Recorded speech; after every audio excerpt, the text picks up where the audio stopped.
Junior the Incredible, Eva Chalema Nevi Kwadika Guje Kawaji Kabeja. Yeah man. Kakati olwaliro ekindese kwe kwogera ku nsonga za muganda wange Alien Skin. Manya abantu abasinga bade bagenda maaso n'okwebuuza VJ Junior kiki kyekigenda maaso ng'osirise tolina kyoyogera mbadde nsanga ne bakablaza mukubo ne bakubuuza mwana kyekigenda maaso blood soko tubulire CEO ali bulungi. Okitegeera waliwo n'abadde batandise okuddira firimu zange nkadde ne bajja mu audio ne babutambuza okwagala okutambuza narrative nti VJ Junior avudde mu kyaliyo naye kankulira ekintu kimu muganda wange nze bwe mba nsazeewo nti nsembeza omuntu mu bulamu bwange era nga musembeza nga kyaliyo wange mu ngeri emu oba endala wabawo ensonga eba ensembeseza omuntu oyo era tebakulimba nti ensonga eyo esobola okukeera ku makya n'emala gavaawo buvi tebakulimba tesobola kumala gavaawo buvi okitegeera kakati nze ku lwange mu kusirika kwange ebintu bino nga byakatuukawo nakubira Alien Skin esimu ne mubuuza papa kyekigenda maaso mbeera akyoli bulungi naye bwe nkuwulira ebigambo Alien Skin bye yangamba ku ssimu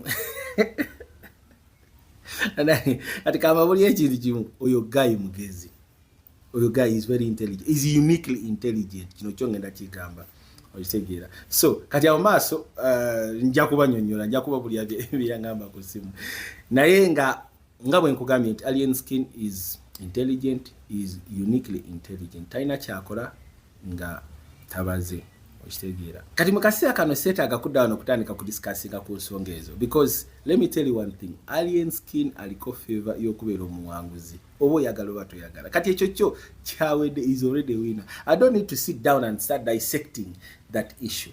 Nze njagala sooka balaga how that guy is uniquely intelligent.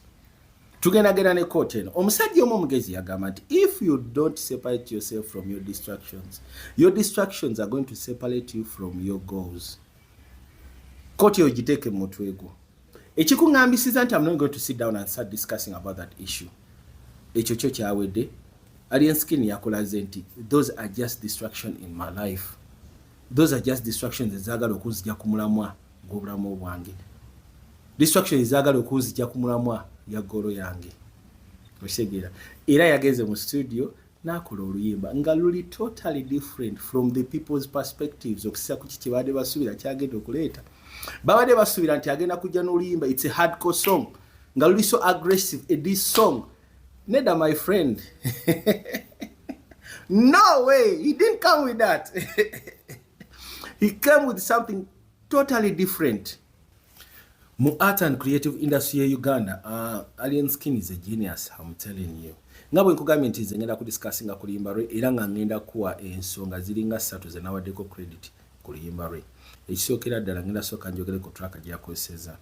Omanyi track kati ezo z'engoma eziriko zezo track eziriko. At this point mu Uganda asobola okugamba nti track ze nawadde credit kati gye nakalabawo erimu omulamwa. Engoma gye yakozeseza oba I don't know how they did it but they created something which was totally different okuva ku music waffe abana Uganda ffe gwe tumanyi. Kkiriza gane ekyo naawe okimanyi oba omwagala oba tomwagala ekyo naawe muli mu mutima okikkiriza nti track eri so different. Okitegera bw'owuliriza engoma eyo oyinza ogiwuliramu olu-Caribbean n'ogiwuliramu oluraga olw'aba Jamaica n'ogiwuliramu olu-popular music n'ogiwuliramu olu-Afrobeat.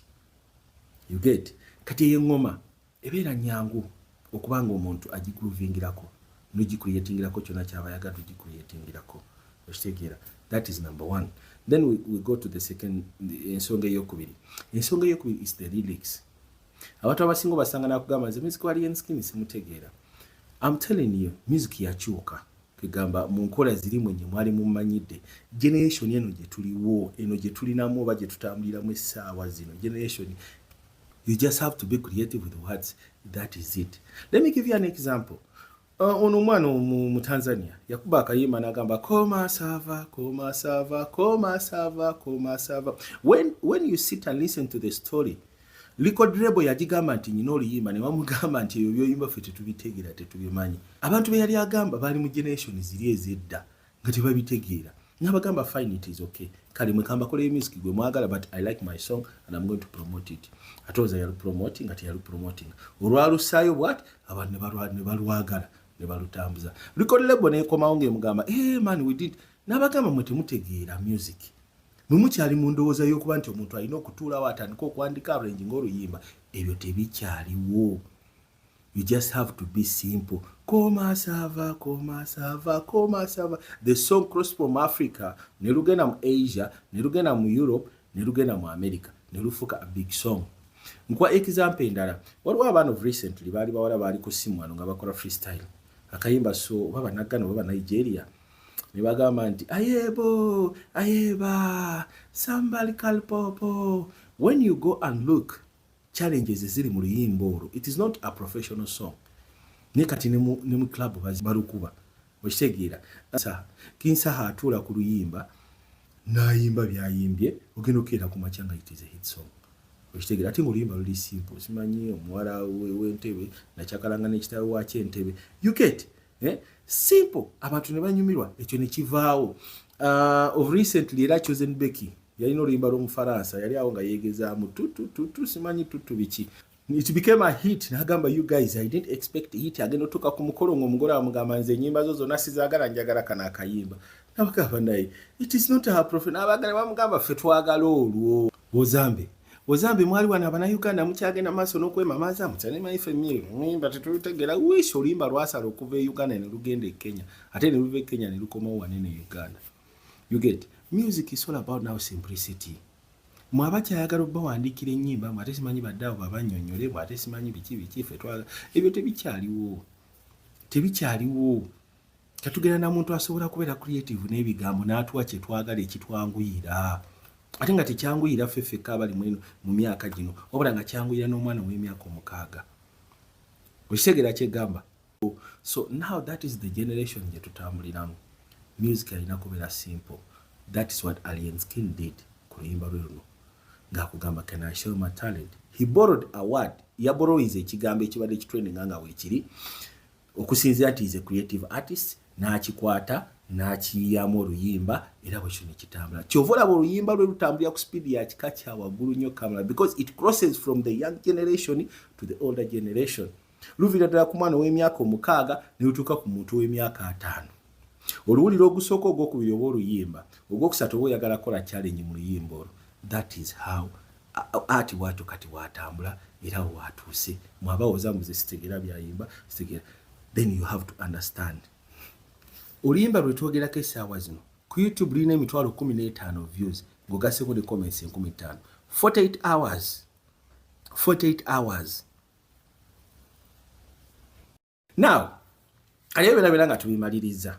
Akantu akasinze okugimmenya era kwe nasinze omuwera credit, it is the video.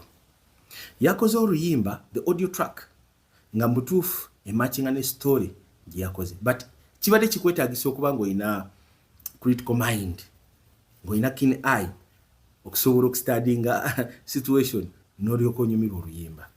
Oluyimba lugamba, can I show you my talent? Waliwo ekintu kye njagala okubagamba. In life, buli omu asoomozebwa. Waliwo kye tuyita challenges ebisoomooza obulamu bwo. Challenges ze tuyitamu oba ebisoomooza byonna bye tusiikana mu life zaffe oba mu bulamu bwaffe bibeera nnyo mu mirimu gye tukola gye tusinga okusiikana okusoomoozebwa ate nga kubeera within n'abantu be tubeera nabo mu ekyo kye tuba tukola. Kati Alien Skin mu luyimba lwe mu video yagambye can I show my talent? N'akulaga ebyamutuuseeko, n'akulaga emmotoka engeri gye baagikubye, n'akulaga ennyumba engeri gye baagikubye, n'akulaga buli kimu kyonna engeri ebintu gye baabikyankalanyizaamu engeri gye baabisaanyizaawo n'akugamba this is my talent. These are the challenges of my life. And my life, I'm an artist. Era yetwala okubeera nga ali talented. Era ffenna tukimanyi okusiza following ye tukimanyi nti ali talented. Kati akugamba now this is my talent. Mwabagamba mutamanyi kuyimba. Bino byandituusewo mu life ye senga abadde tamanyi kuyimba. Bino tebyandituusewo mu life ye senga abadde tamanyi kuyimba. That's the story behind the video and the music. Olisegera. Naye kati ate mu luyimba akulaga nti after showing you that lyrics endowooza oziwulira nti kukyakala oli single lwaki toli single. You get it? Lyrics zikulaga nti after me showing you what I'm facing and the challenges I'm going through tekitegeeza nti ngenda kaaba ngenda kubeerawo mbere cry baby. nkuba mulanga bannange zekakati bannange since these are the challenges of my talent, they are not going to distract me from my goal. Ngenda sigala nga ndi kumulamwa. This is expected in my life. I'm not going to cry. Osegera. So kati yakulaze talent ye nebijira ku talent ye.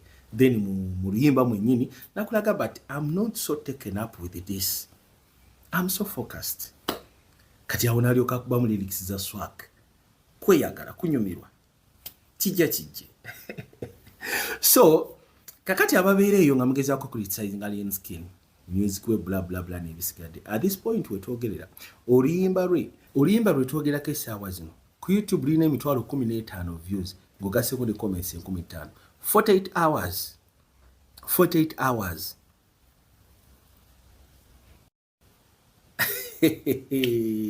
Man, that guy is blessed. Byonna mbikole naye nga mukimanye nti oyo guy aliko omukono gwa Mukama. Oba mwagala oba temwagala, oba mwagala oba temumwagala, but he's there and he's going to be there. He's going to stay, like it or not. Alien Skin CEO, I salute you. May God bless you forever and ever. Ngogasseko ne abaana ba Fangon Forest. Naye nga temuzikiza.